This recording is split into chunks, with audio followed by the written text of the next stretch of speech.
Mga Cubs, good morning. So, we have a good news.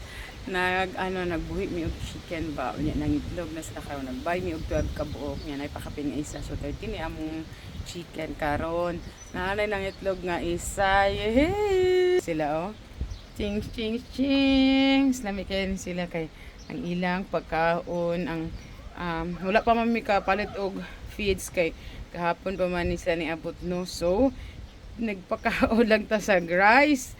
Leftover na mga rice og milk. Kaya hay ang mga liling. Unya, this morning no na ano siya isa nga nangitlog diri. Exciting kaayo. Dugangan pa nato ning atong mga chickens. Kaya 13 pa man ni siya nya dako itong area no. So magbayta og daghan. Wala pa na mo na hinluan kay nara sila dira oh. Hi chicken chicken.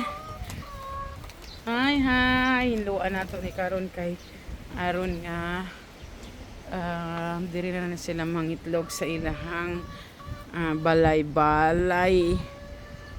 Hi. Oh, gubot pa kay ning atong tanganan og chicken ato ning putlang today operasyon na nato ni today.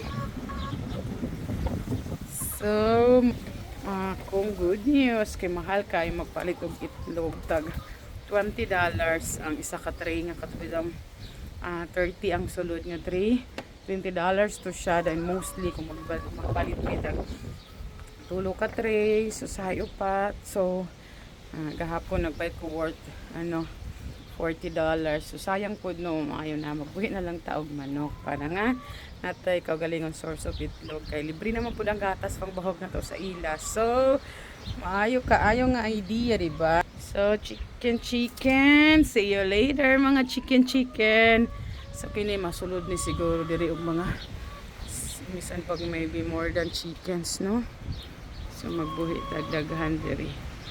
Okay, that's all for now. Thanks for watching. Good morning.